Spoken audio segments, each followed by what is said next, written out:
Sí, doctora. Bien.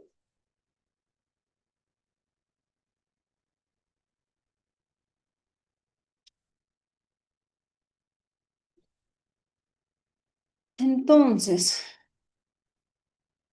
vamos a empezar la clase. Hoy vamos a hablar de otro tejido, del tejido nervioso, muy importante.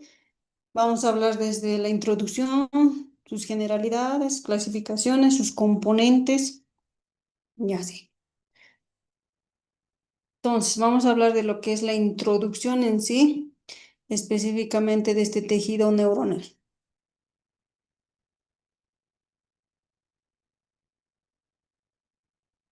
Mm, Como introducción a este tejido diré, nervioso, debes de saber que es fundamental para poder comprender cómo el organismo recibe, procesa y transmite la información, ¿ya? Como lo indica en esta diapositiva, este tejido va a estar formado por células altamente especializadas, principalmente las células como ser las neuronas y las células gliales. Estas van a coordinar todas las funciones del cuerpo a través de impulsos eléctricos y señales químicas. Gracias a esta organización, ¿no? El sistema nervioso permite las actividades tan complejas como ser la conciencia, la memoria, los sentidos y los movimientos. En la imagen ustedes pueden observar la estructura básica de la neurona, ¿no?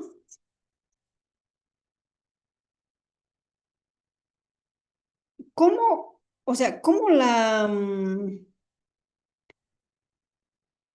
neurona en sí, con su cuerpo, como pueden ver ahí, eh, con su cuerpo celular o también denominada soma, el axón y las dendritas, ¿no? Y al ladito ven una presentación histológica del tejido nervioso, donde se aprecia múltiples cuerpos neuronales, ¿no? Y prolongaciones dendríticas. Y una vista general al lado, que es el sistema nervioso, que incluye al encéfalo y la médula espinal. Y de esta manera se extiende hacia lo que serán los nervios periféricos, ¿no? En conjunto, esta diapositiva busca que ustedes como estudiantes puedan comprender que el tejido nervioso es el sustrato biológico de todas las funciones mentales y motoras, ¿no? Siendo el encargado de integrar al organismo como un todo, pero coordinado, de manera coordinada. Ahora vamos a hablar de la función general del tejido nervioso. ¿Qué consiste? Consiste en controlar y regular todas las actividades del cuerpo humano. Este tejido va a permitir desde que las funciones vitales básicas como la respiración y el ritmo cardíaco, ¿ya? Hasta aquellas más complejas, como por ejemplo las emociones, el pensamiento y la memoria. Eso ya es más complejo, ¿no? Este tejido nervioso va a actuar como un sistema de comunicación interno, estableciendo una red de señales eléctricas y químicas que mantienen lo que será la homeostasis y permiten que el organismo se adapte e interactúe en su entorno. Entonces, la imagen muestra de forma esquemática cómo funciona esta comunicación, cómo la neurona sensitiva capta la información del medio, por ejemplo, el estímulo en la piel,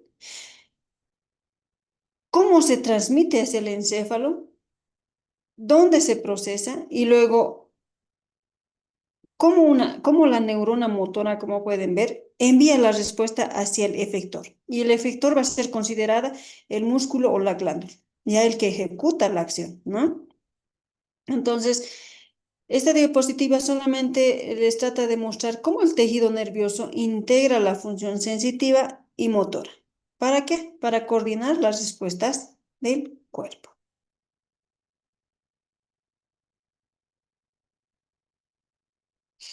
Ahora vamos a hablar de los componentes celulares de este tejido nervioso. Los componentes celulares son las neuronas y las células gliales, o también denominado neuroglía o también gliales. Ahora, las neuronas son las células principales, estructurales y funcionales del sistema nervioso. Su función es recibir, procesar y transmitir lo que es el impulso nervioso. Además de que estas neuronas también van a permitir la comunicación entre diferentes partes del cuerpo.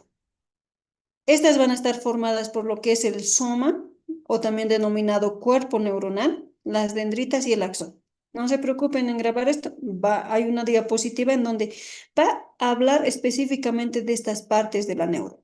¿Ya? Por otro lado, tenemos las células gliales. Estas no conducen el impulso nervioso, el impulso eléctrico, pero son esenciales porque sostienen, o sea, le brindan sostén, protección y a la vez nutrición y aislamiento a las neuronas.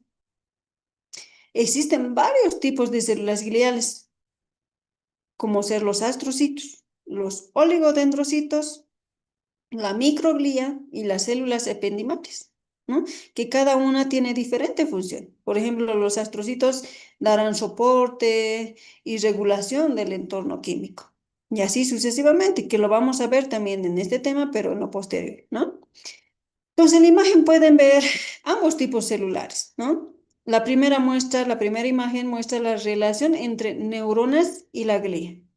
La segunda detalla los distintos tipos de células gliales del sistema nervioso central, ¿no? Como, o sea, ven, cada una cumple una función específica para mantener un buen funcionamiento de este tejido nervioso.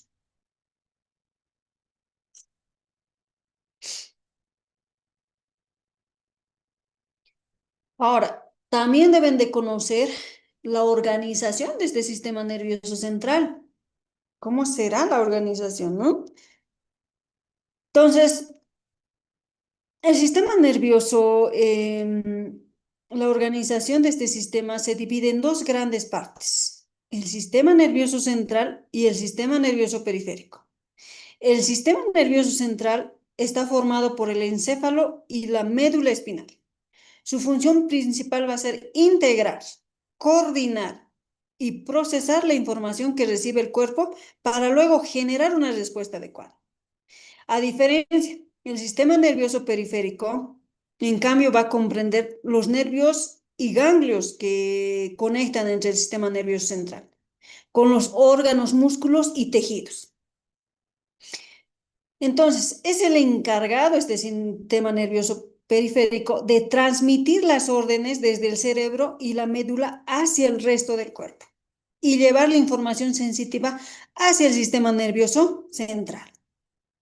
Entonces, dentro de este sistema nervioso periférico se distinguen dos subunidades funcionales importantes.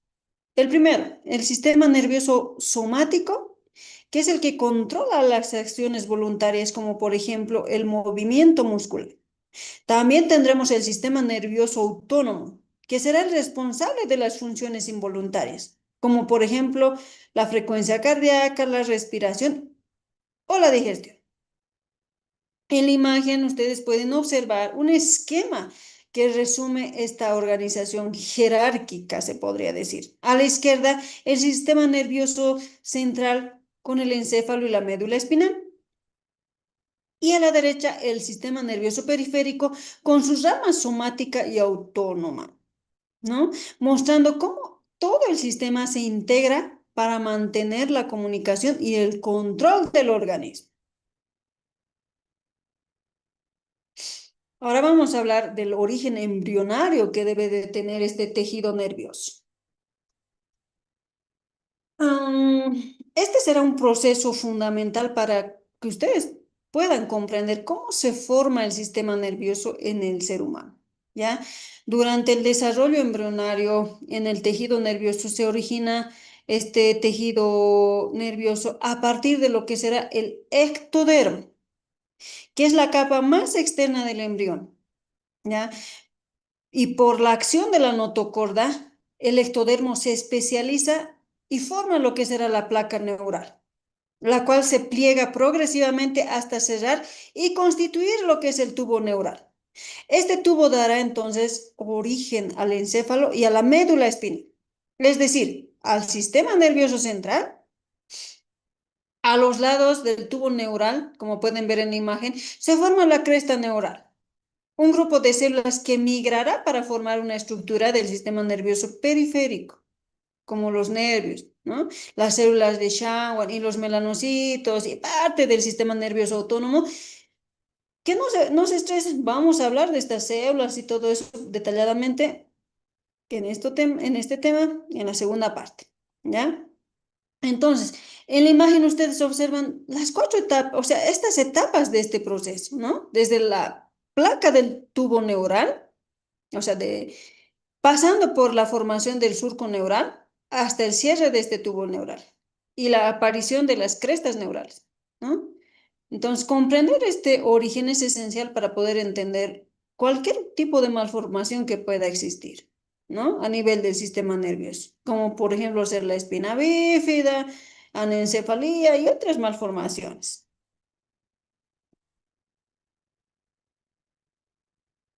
Ahora hablaremos de las neuronas, netamente de las neuronas. Vamos a ver las características de las neuronas. Estas vamos a ver las características generales, ¿no?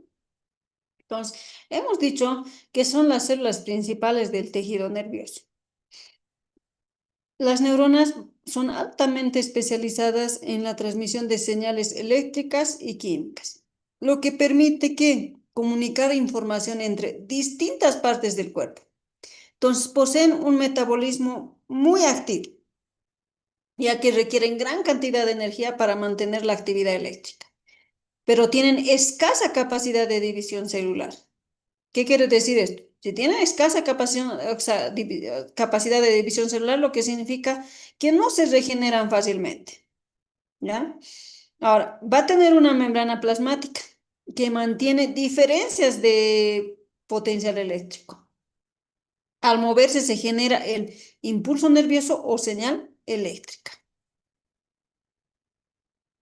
Estas neuronas pueden variar de forma, tamaño y función, pero todas comparten una estructura básica que va a estar compuesta por lo que será, como pueden ver en la imagen, el soma o cuerpo celular, donde se encuentra lo que es el núcleo central. También se encuentran las dendritas que reciben ¿qué? Los estímulos.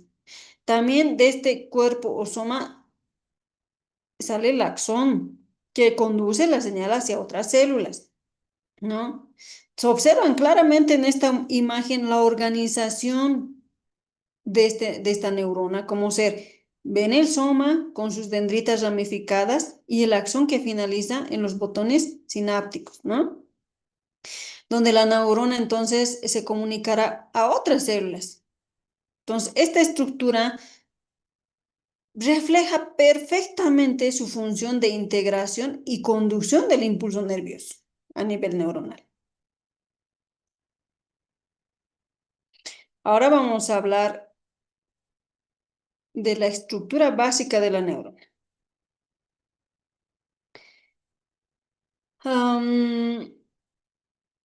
El soma, como pueden ver en la imagen, o también denominada cuerpo neuronal, es la parte principal de la célula. ¿Qué contiene? Contiene el núcleo y la mayoría de los organelos, por lo que actúa como el centro metabólico, encargado de mantener viva y activa a lo que será la neurona. ¿Mm?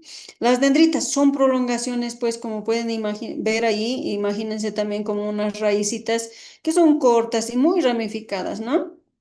Que reciben los estímulos o señales provenientes de otras neuronas, funcionando de esta manera con receptores de información, ¿no? Ahora también pueden apreciar el axón, ¿no? En cambio, este axón no es igual que las dendritas. Esta es una prolongación única y más larga, cuya función es que conducir el impulso nervioso desde lo que será el soma hasta otras células, ya sean neuronas o efectores, como por ejemplo los músculos o glándulas. Esos serán los efectores, ¿no ven? En su extremo, ¿qué ven? En su extremo del axón se ve dividida en ramificaciones, ¿no? Terminales o también denominados por botones sinápticos, donde ¿qué pasa aquí? En los botones se liberan los neurotransmisores y permiten la comunicación con otras células, ¿ya? Bien clarito se ve en la imagen, ¿no? Observan estas partes claramente, el soma con sus dendritas, el axón recubierto por vainas de mielina que aceleran la conducción del impulso, las vainas de mielina, ¿no? Y los botones terminales donde ocurre la conexión sináptica. Aquí nuevamente es un resumen en general de todo lo que acabamos de hablar. Se presenta en sí la morfología de una neurona, ¿no? En sí, es decir, cómo será la estructura y las partes que la componen, ¿no? Las neuronas son células con una forma muy característica, adaptada a su función de recibir y transmitir impulsos nerviosos. Entonces, en esta imagen ustedes observan tres partes principales: el cuerpo celular o el soma, ¿no? Que contiene el núcleo y es el centro metabólico de la neurona. Las dendritas, que son prolongaciones ramificadas que reciben señales, ¿no? Eh, de otras neuronas. Estas señales van a ser provenientes de otras neuronas. El axón no es más que una prolongación única y larga que va a conducir el impulso nervioso desde el soma hacia otras células. Entonces, a lo largo del axón se van a observar los nódulos de Rambier y la vaina de mielina. Esta va a permitirle que la señal eléctrica viaje con mayor rapidez, ¿no? Entonces, en la parte final del axón ven los botones terminales, ¿no? Donde se produce lo que es la sinapsis, es decir, la comunicación entre otra neurona. Eso podemos ver acá en este esquema morfológico, ¿no? Ahora vamos a hablar de las dendritas específicamente, que son denominadas receptores de la información, ¿no? Estructuras receptoras de información de la neurona en sí. Entonces, estas dendritas son prolongaciones del cuerpo celular muy ramificadas, como pueden ver en la imagen, lo que permite aumentar la superficie de contacto con otras neuronas y de esta manera recibir múltiples señales a la vez.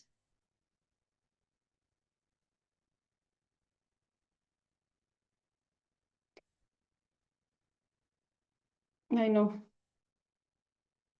ahora sí.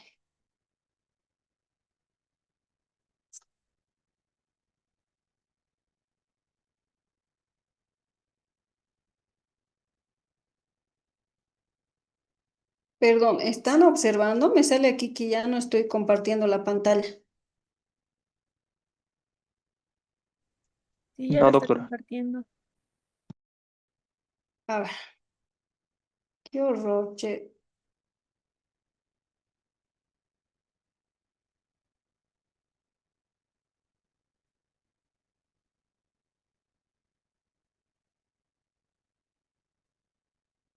Ahora sí, ¿no? Sí. Sí. Ya,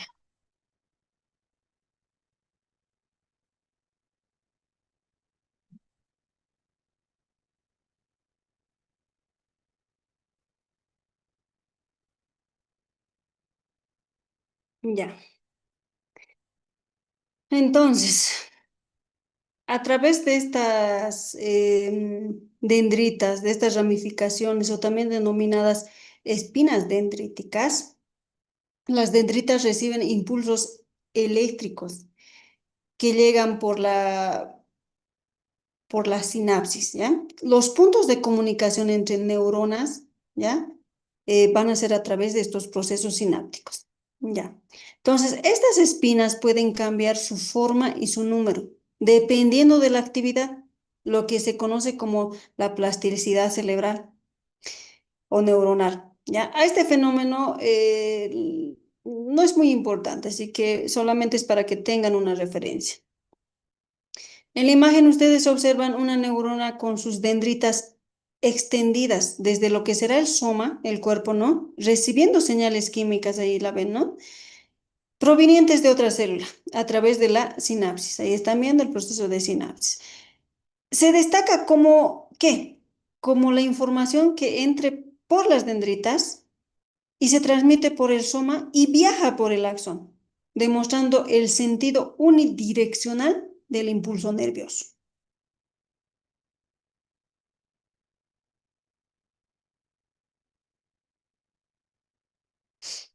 Ahora, vamos a hablar de lo que es el cuerpo neuronal. Como ven en la imagen, ya hemos hablado de las dendritas, que son, ¿no ven? Ahora vamos a hablar específicamente de lo que será el soma, el cuerpo neuronal. Este soma va a constituir la parte principal de la neurona y cumple funciones metabólicas esenciales, ¿ya? Este soma va a contener un núcleo grande, como pueden ver, y esférico, con un núcleo muy visible, lo que indica una alta actividad de síntesis de ARN, necesaria para la producción de proteínas. Entonces, en su citoplasma se va a observar sustancia de Nils, que corresponde al retículo endoplasmático rugoso y ribosomas. Estos van a estar encargados de fabricar las proteínas y neuronas necesarias para poder mantener su estructura para la transmisión del impulso nervioso.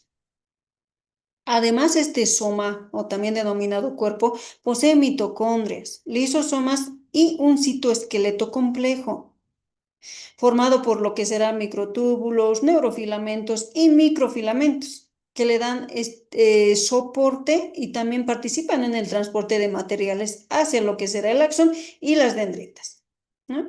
En la imagen, ustedes pueden ver la ubicación de este soma dentro de lo que es la neurona, entre las dendritas y el axón, así como una vista ampliada, ¿no? En la imagen de abajo, que muestra sus principales organelos y su sustancia de Nils, destacando su papel como el centro metabólico y funcional de la célula.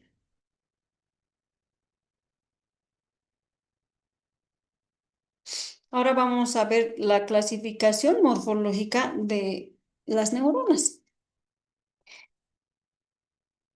Esta clasificación se va a basar en el número de prolongaciones que salen de lo que es el soma o el cuerpo celular, ¿ya? Las neuronas unipolares tienen una sola prolongación que va a actuar como dendrita y axón al mismo tiempo, como pueden ver en la imagen, ¿no? Tiene solo una prolongación. Entonces, por ende, tiene que actuar, ¿no? Como dendrita y axón al mismo tiempo. Son comunes en los seres intervertebrados. Ahora, también tenemos las neuronas bipolares, que poseen una dendrita y un axón y se encuentran en estructuras sensoriales especializadas como ser la retina y el epitelio olfatorio. Ahora, también existe la clasificación de pseudounipolares. ¿Qué quiere decir eso? Presentan una prolongación que se divide en dos ramas, ¿ya? Una sensitiva que recibe el estímulo y otra que lo transmite hacia el sistema nervioso central. Y estos se localizan en los ganglios espinales. Y por último, vamos a tener las neuronas multipolares, que tienen un solo axón y múltiples dendritas, como pueden ver ahí. Son las más abundantes. Estas son las multipolares, son las más abundantes en el sistema nervioso central, especialmente en el cerebro y la médula espinal. ¿Mm? Ahí ven en la imagen los cuatro tipos de neuronas con sus diferencias estructurales, desde el simple, que es el unipolar, hasta el más complejo, que sería el multipolar. En sí, este esquema les permite comprender cómo la forma de cada neurona está directamente relacionada con su función dentro del sistema nervioso. Ahora vamos a hablar de la clasificación, pero funcional, ya no la clasificación morfológica. Esta clasificación se va a basar en la dirección en que se conduce el impulso nervioso, ¿ya? Estas neuronas sensoriales van a subdividirse también, ¿no? Según esta clasificación, en neuronas sensoriales aferentes y neuronas motoras eferentes, así como las interneuronas. Ahora, hablando solamente de las neuronas sensoriales aferentes, estas van a llevar la información desde los receptores sensoriales. ¿Cuáles serían los receptores sensoriales? La piel, pues. La piel, los ojos y los oídos son los receptores sensoriales que llevan esta información hasta el sistema nervioso central. Y esto permite que el cerebro perciba el estímulo del entorno, ¿no? De lo que le rodea al ser humano. Entonces, al hablar de la otra clasificación que serían las neuronas motoras eferentes, estas transmiten los impulsos nerviosos desde lo que será el sistema nervioso central hacia los músculos de las glándulas, hacia los músculos, glándulas y otros, ¿no? ¿Y esto qué va a pasar? Produce una respuesta como, por ejemplo, el movimiento o la secreción, ¿no? Y por último, también tenemos las interneuronas, que estas conectan entre sí con otras, ¿no? Neuronas del sistema nervioso. ¿Su función qué es? Integrar, procesar, coordinar la información que llega antes de generar una respuesta adecuada. En la imagen ustedes ven los tres tipos principales de neurona sensorial. La unipolar que lleva el estímulo hacia el sistema nervioso central, la interneurona multipolar, también denominada, o sea, que realiza el proceso el procesamiento de la información a nivel del cerebro médula y la neurona motora unipolar, ¿no? En donde también ven que envía la orden al final del órgano efector. Este es como, o sea, esta refleja el recorrido completo del impulso nervioso, como ser la recepción, integración y una respuesta que va a dar.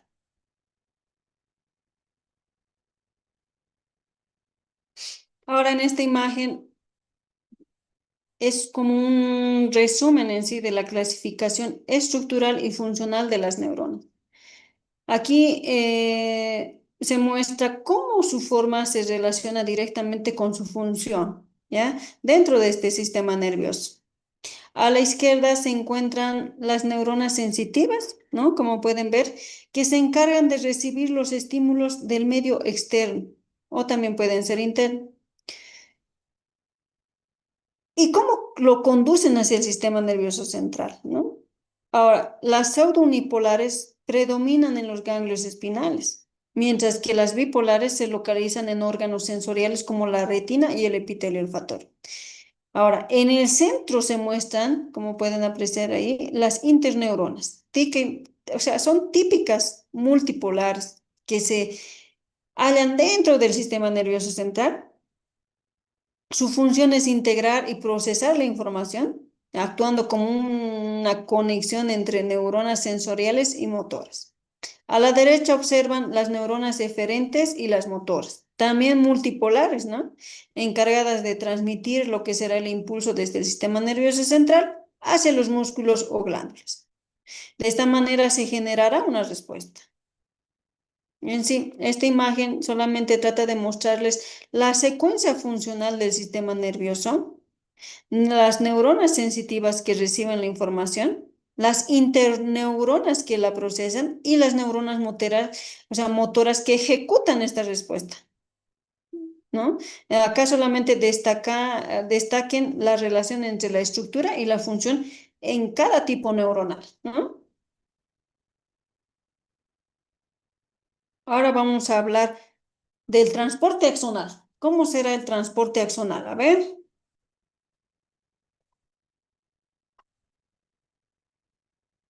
En esta diapositiva se les trata de explicar específicamente este transporte, que es un proceso esencial para el funcionamiento y supervivencia de la neurona.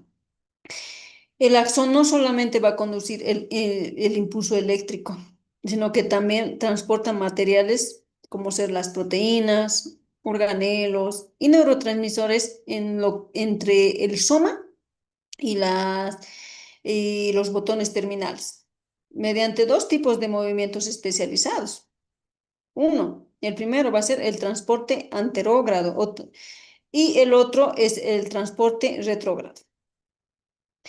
Ahora hablando solamente del transporte anterógrado. Este va a llevar los materiales desde el soma, desde el cuerpo, ¿no? Hacia la terminal axónica, permitiendo que lleguen los componentes necesarios para la comunicación sináptica. Entonces, este movimiento es mediado por la proteína kinesina. El transporte activo es mediado por la proteína kinesina, que se desplaza sobre los microtúbulos y el citoesqueleto, ¿no? Ahora, también tenemos el transporte retrógrado, que a cambio del anterógrado, en este transporte, retorna las vesículas y desechos hacia lo que es el soma. ¿Para qué? Para su reciclaje o degradación, o también transporte de señales que lleven información sobre el estado de la terminal, ¿no? A este proceso, o sea, es mediado por la proteína dineína, ¿no? Es otra proteína la que, o sea, mide este tipo de transporte retrógrado. Es la dineína, que es fundamental para el mantenimiento y regeneración neuronal, ¿ya? Entonces, en la imagen ustedes pueden observar ambos tipos de transporte. El anterógrado, dirigiéndose hacia la sinapsis, ¿no? Y el retrógrado retornando hacia el cuerpo neuronal. Es decir, esta es una dinámica continua que asegura la correcta función y renovación de las neuronas a lo largo del tiempo.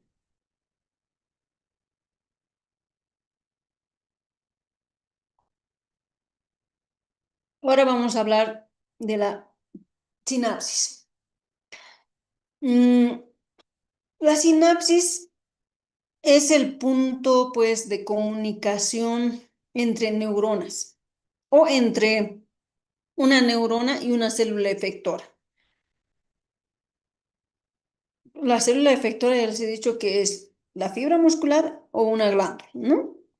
Entonces, existen dos tipos principales de sinapsis. Las eléctricas, donde las células se comunican directamente a través de uniones de tipo GAP, que permiten que el paso de iones y las químicas eh, pueda ocurrir, ¿no? Ahora, el otro tipo de sinapsis está la sinapsis química, donde la transmisión del impulso se realiza mediante neurotransmisores liberados en el espacio sináptico. Entonces, la sinapsis química van a ser la más común en el sistema nervioso. Y esta permite una modulación más precisa y compleja de lo que serán las señales, lo que va a facilitar funciones como el aprendizaje y la memoria. En la imagen ustedes pueden ver cómo el impulso llega al botón presináptico, ¿no? Liberando neurotransmisores que cruzan el espacio sináptico y se unen a receptores en la membrana postsináptica, generando una nueva señal de esta manera. En la imagen inferior que ven, solamente ven varias neuronas interconectadas, ¿no? Evidenciando cómo las sinapsis forman una red que va a permitir la integración y coordinación de la actividad nerviosa en todo el sistema.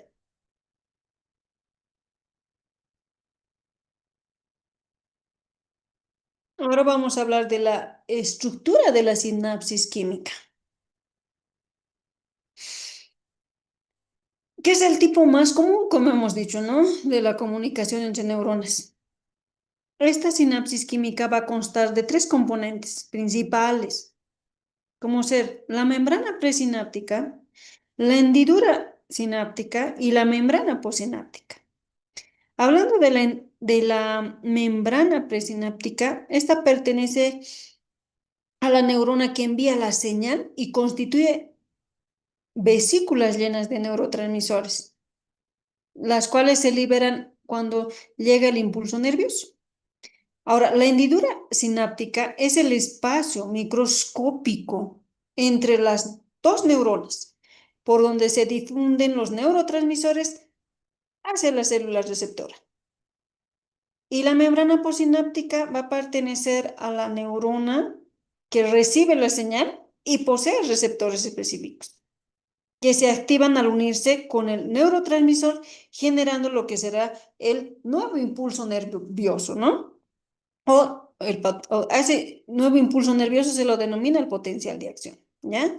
Entonces, en la imagen ustedes pueden observar cómo este impulso llega al botón presináptico, provocando la liberación o sea, de estos neurotransmisores, como ser la acetilcolina, hacia la hendidura sináptica. Luego, estos se unen a los receptores de membrana postsináptica, activando entonces la neurona, ¿no? Este es un proceso en sí que permite la transmisión unidireccional y controla la información del sistema nervioso.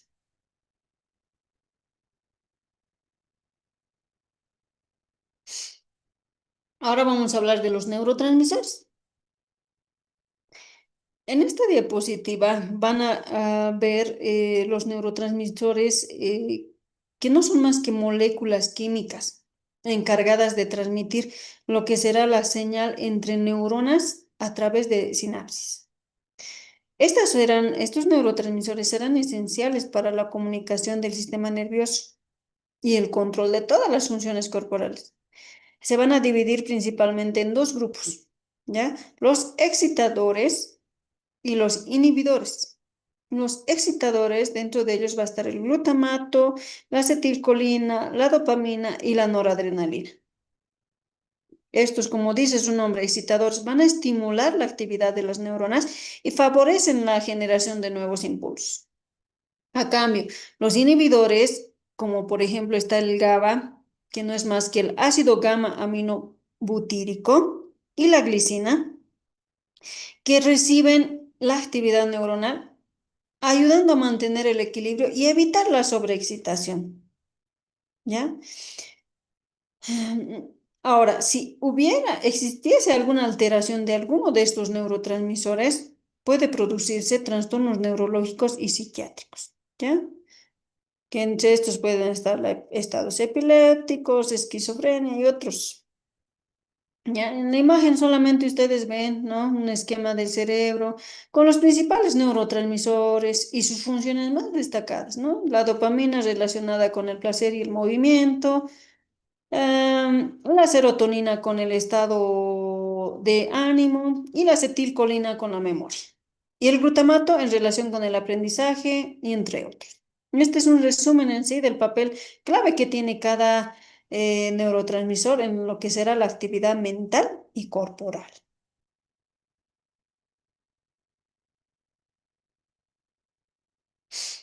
Ya. Ahora vamos a hablar de lo que será el potencial de acción.